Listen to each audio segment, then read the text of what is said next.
My name is Larry Taylor. Today's seminar is on the topic of mass meetings. You probably are wondering, what does Robert's Rules have to do with mass meetings? Because it's all about structure and organized societies. But there is actually a chapter within the book on mass meetings and why you should follow their recommendations. What is a mass meeting? If you think about the Tea Party, not the 20th century Tea Party, but the original Tea Party in Boston, there was we see people get together usually based on something passionate, and they want to do something, and so they pull a bunch of people together and they figure out what to do, and then they move forward. What is sometimes lacking when they do this is some structural fundamental things which could lead to greater longevity for these efforts, and maybe address some of the problems that cause groups to fall apart once they get established. So the distinguishing characteristics of a mass meeting, it's an unorganized meeting which has been publicized. It's organized to take on a particular problem or a purpose, and it's open to everyone interested. So one of the fundamental concepts of an assembly is that you have an identified membership, and you have a list of people who are members, and so you can check off on the list on whether or not they should be there and have the ability to speak and vote. This is for mass meetings where you usually don't have those kinds of attributes to the people who show up, and so anyone is able to participate. So a mass meeting begins with a call for a mass meeting, and in this day and age, it could be a Facebook event, but it could still be posts nailed to telephone posts, or it could be an email blast out to your associates, or a number of different ways. The main thing you need to specify in the call is the day and the hour and the place of the meeting, and its purpose, and who is invited to attend. And it may carry identification of the sponsorship, and you might want to add that because it gives people clues as to which side of the political spectrum it's really coming from. It's not written in an ambiguous language so that you don't really know, and that people are walking into something for which they're not prepared. The call of the meeting ends up being important because it has implications when the meeting is actually pulled together. So there's some things you should try to do in preparation for a mass meeting. Hopefully you're not doing this by yourself, but even if you are doing it by yourself, what should happen is that you should think about who you prefer as chairman. This sounds a little bit like gaming what you want to do, but you really need someone who understands what you're trying to achieve.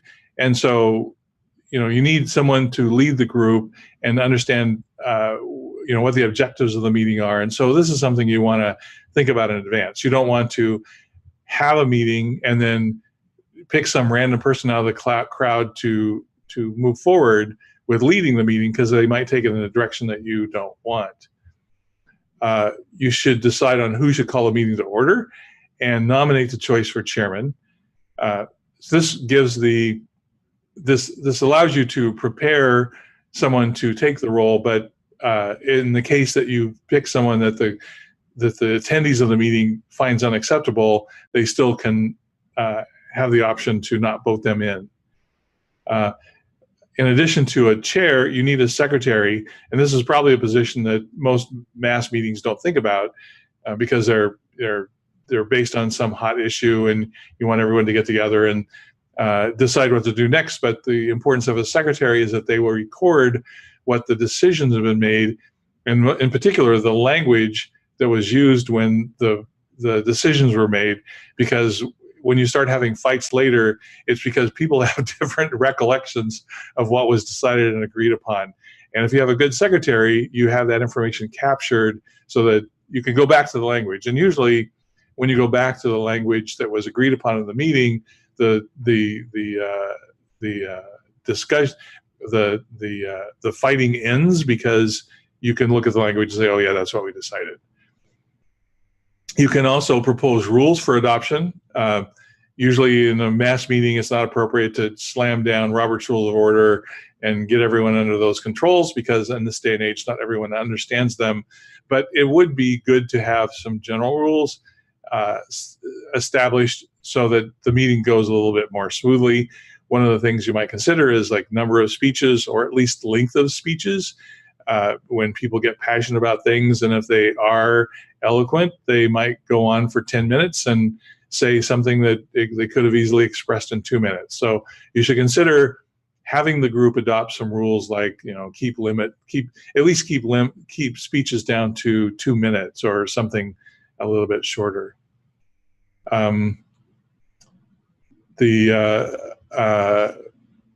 You should also decide who should make the initial talk explaining the purpose of the meeting, and what that does is get everyone oriented so that everyone is thinking in the same direction, instead of someone showing up for a session that's really intended to plan a barbecue and they want to work on the Christmas party.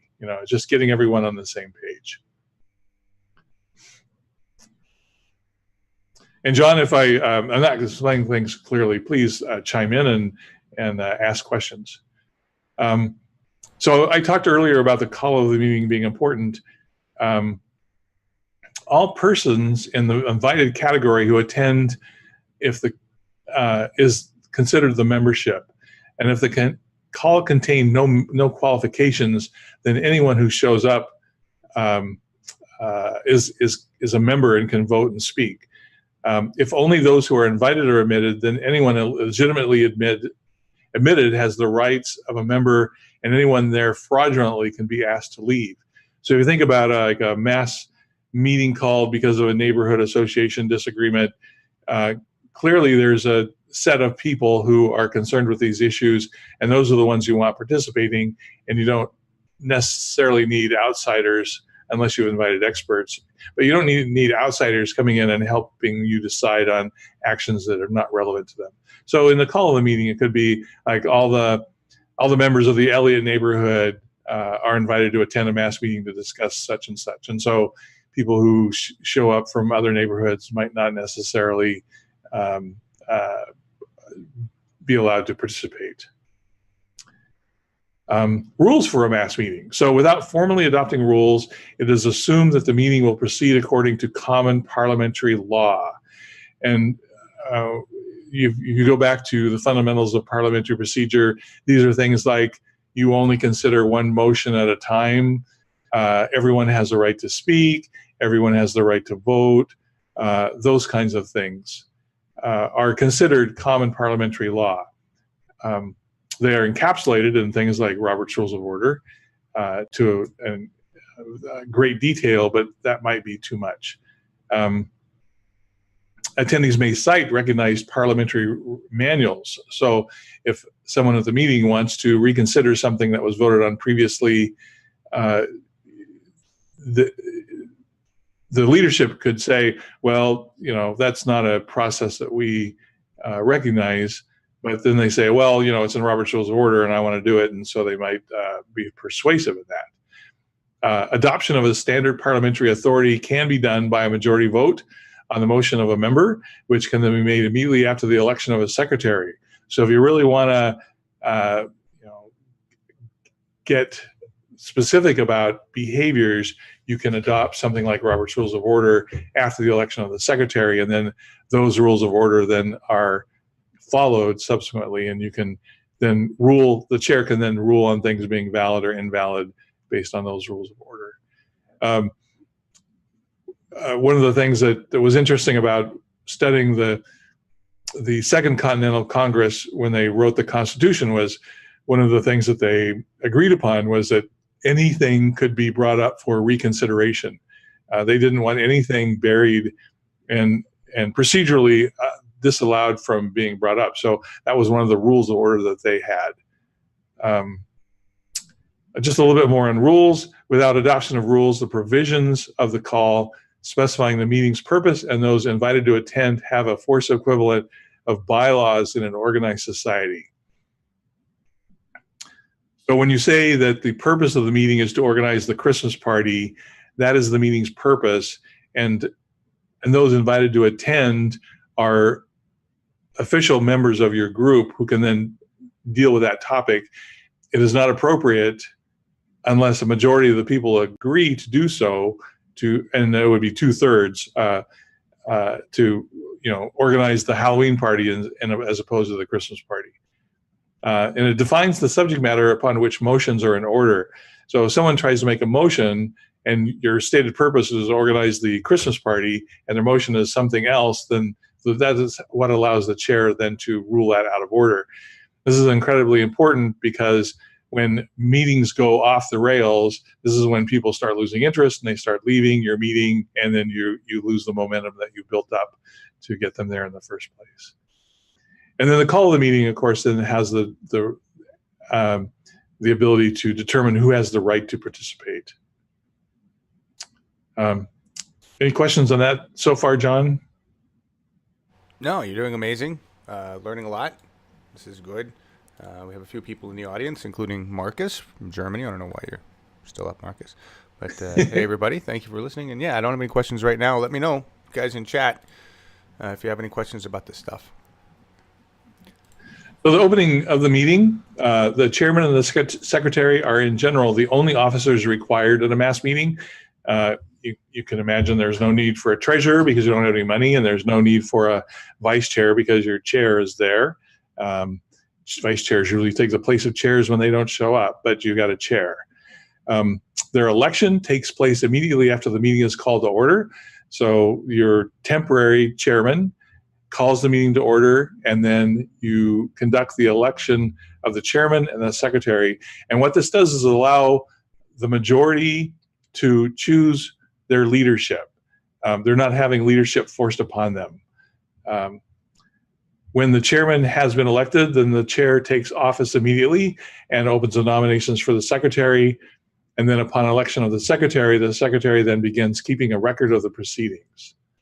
This is so you have, as I said earlier, a good record of what the decisions were made and the language used, because there's going to be a fight later on about what was agreed upon. Explanation of the meeting's purpose.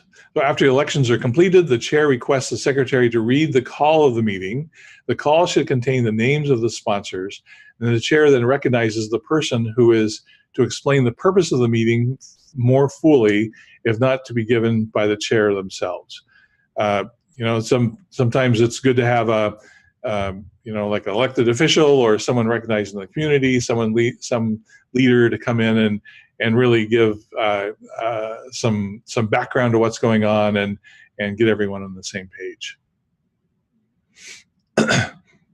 If you're really organized, you can prepare resolutions in advance.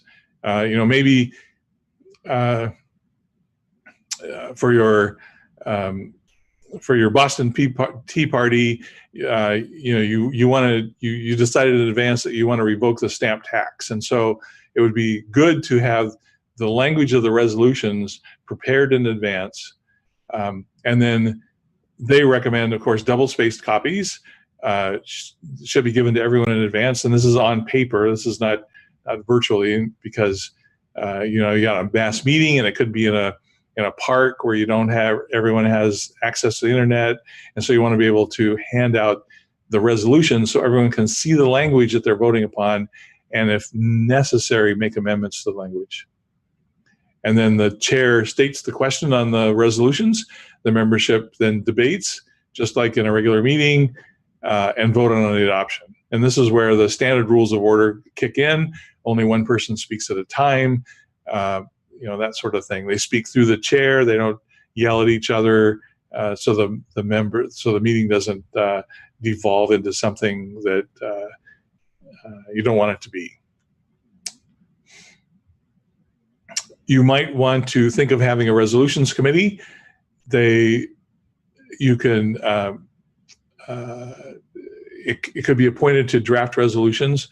You can have the committee do this stuff in advance, or if you've decided during the meeting that you want to have resolutions at the next meeting, then appoint the resolutions committee there and then assign members to them and what they're tasked to work on resolutions for, and have them bring them back at the next meeting. Question: does the DPO have a resolutions committee? Absolutely. They do. Okay, so think about so there's the power there, right? Working with a team to craft resolutions that our Democrats may or may not follow. Yes, all the resolutions that we pass on the floor go through the resolutions committee, and what they do is they help improve the language. It's not their charter to take it in a different direction. So if you submit a resolution to stop the war in the Middle East, it's not their role to change that around, but to help you and then put that before the membership. And they might weigh in on a recommendation to vote for or against it if they want to, but ultimately it is the membership who gets to vote on the resolution. A member can make a motion to appoint the committee, and you can also move that the chair appoint the committee. But you can see this is where the power of the assembly comes into play. It's really the membership that should be making these decisions, and more specifically, a majority of the membership making the decisions, not the chair. Because once you've called the mass meeting and you've turned it over to the masses, then they've chosen the chair, the secretary, and they determine their future going forward. Adjournment is very tricky. So you want to make sure that you approach the adjournment appropriately. When the business for which the mass meeting was called has apparently been completed and no question pending, someone should move to adjourn, or the chair can call for a motion to adjourn. And this is the tricky part. Unless a time has been set for another meeting, the adoption of this motion dissolves the assembly. So you've brought these people together, you've decided to do some stuff. If you do not make arrangements for a subsequent meeting, then this body has done their work, and then you go, the assembly dissolves. But you could adjourn until a time and a place, and then that would set a way for the mass meeting to continue.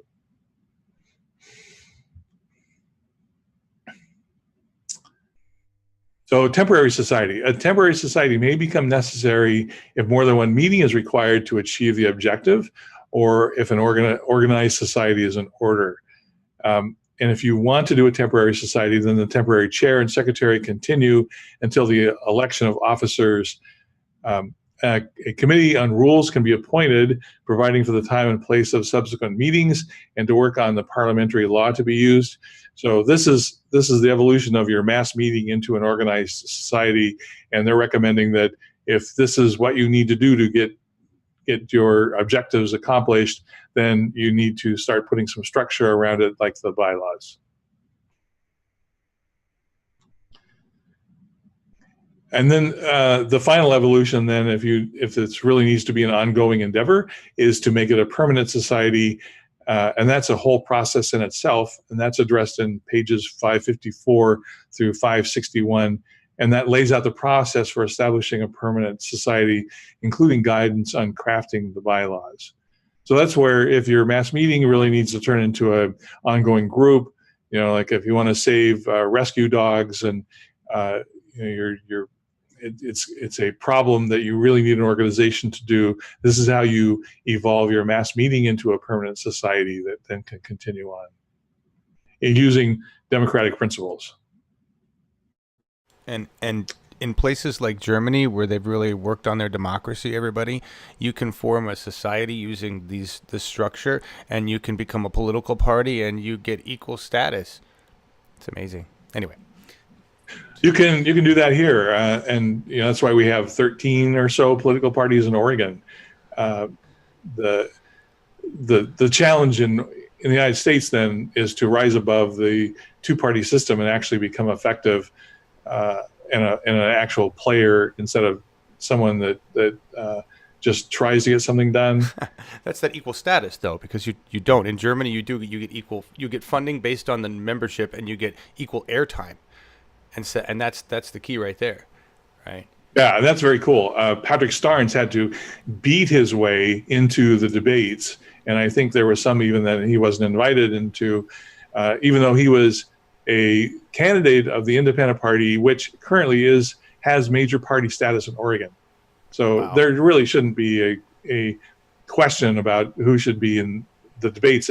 Certainly, if you've got three major parties. Absolutely. So that's it on mass meetings. Wow. Short one.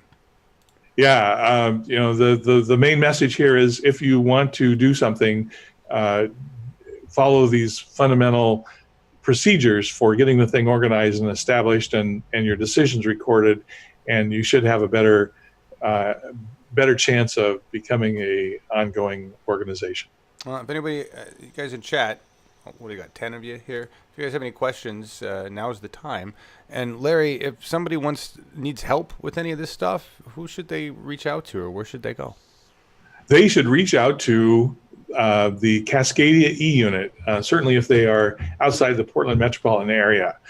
The National Association of Parliamentarians has 3 groups in the Portland metro area that meet physically monthly for about 9 months of the year. And then we've now established and become official. This last week was a blessed week for us. The bylaws, which we've been working on since July, have been approved, and that was the gating factor for us to become a recognized group within the National Association of Parliamentarians. Ooh. So we now have a virtual group that you can call into and join and talk about your problems. And it's like the issue we talked about last week with the neighborhood association, where people were getting screwed because the leadership was clutching onto power and they weren't letting people in, and they were making decisions without a quorum and all that stuff. If those are the kinds of issues that you are coming up against, and you want to learn more about this stuff, this is the avenue in which you can learn. And where do they go? Is it website or email address? Or the website of the Oregon Association of Parliamentarians is oregonap.org, and that shows you our newly revamped website. It has links to the 3 existing groups, and as soon as I update the website, it's going to have the virtual group listed as well. You can also go to pdpo.org, and that's where people are currently registering for the Cascadia E-Unit. We would love to have you expand our membership. Parliamentary procedure and democracy is a very deep subject and is not understood well by people who just read the book. It really helps to meet with people who are grounded in this information and discuss ideas and help you solve your problems. Awesome. Scholarships available? If you are interested in joining the National Association of Parliamentarians, they do have national fees. Our Oregon chair has pledged that if people need financial assistance joining the organization, please contact her and she will see what they can do. They've got money in their bank account, and there's really not a lot of overhead in the organization. They don't have an office or paid staff or anything like that, and so it would be great if we could help build out the organization using some of these funds. So don't be hesitant. The reference material for the organization, there's 2 books that you want to have.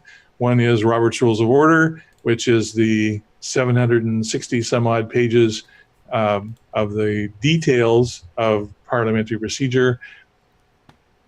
If you want something that's a more quick study, there's Robert's Rule of Order newly revised in brief that is pretty much an afternoon read and gets you 80% of the information you need to know to get there. So there's your stuff for studying on your own. You should be able to take the entrance exam to the National Association of Parliamentarians based on what you learned in the Yellow Book. And we would love to have all of you who are interested in this material join us. This is how you take the power back in your local, state level, Democratic or whatever party, everybody. This is the keys to the kingdom right here. All of our videos are available at advancementofdemocracy.org. We have now something like 12 videos that we've created on different topics of this stuff. It goes from everything from the basics of what is an agenda, to how to make motions, to how to run elections here in Oregon. And if you are a member of a Oregon political party, it would behoove you to review that one, because I suspect not all of the parties adhere to the rules as they should. And you just want to make sure everything is done fairly and openly and no corners are cut. Agreed. Thank you, Larry. It's been very informative. And sorry, Hirohito. We started early for your anti-Semitic. No, oh, we got to get you out of there. Never mind. Hey, Dennis. Dennis joined us too, Larry. Hey, all right. Well, thank you very much. If you're done, we'll get out of here with the song. Please share this, everybody.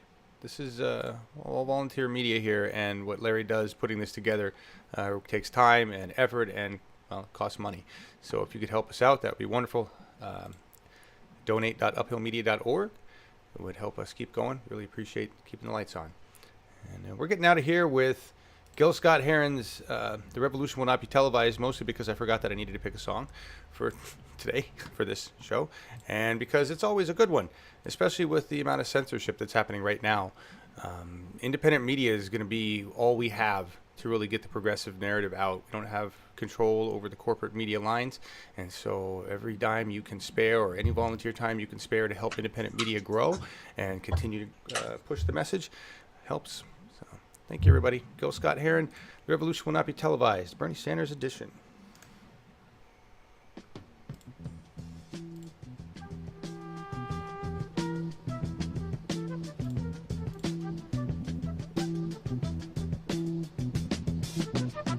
Not be able to stay home, brother. You will not be able to plug in, turn on, and cop out. You will not be able to lose yourself on Skag and skip out for beer during commercials, because the revolution will not be televised. The revolution will not be televised. The revolution will not be brought to you by Xerox in 4 parts without commercial interruptions. The revolution will not show you pictures of Nixon blowing a bugle and leading a charge by John Mitchell, General Abrams, and Spyro Agnew to eat hog maws confiscated from a Harlem sanctuary. The revolution will not be televised. The revolution will not be brought to you by the Schaefer Award Theater and will not star Natalie Woods and Steve McQueen or Bullwinkle and Julia.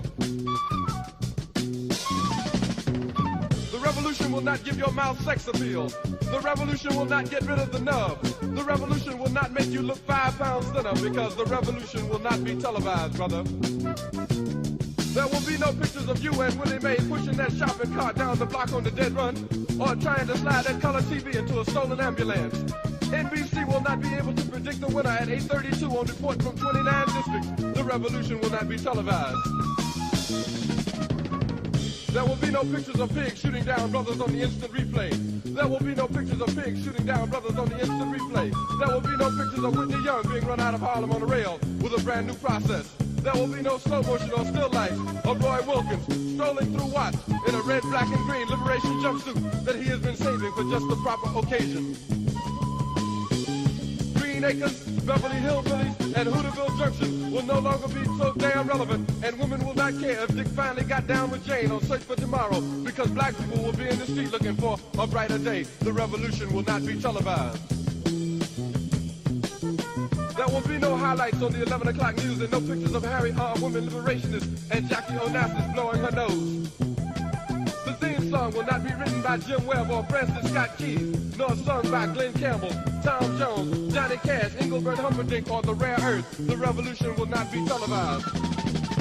The revolution will not be right back after a message about a white tornado, white lightning, or white people. You will not have to worry about a dove in your bedroom, the tiger in your tank, or the giant in your toilet bowl. The revolution will not go better with Coke. The revolution will not fight germs that may cause bad breath. The revolution will put you in the driver's seat.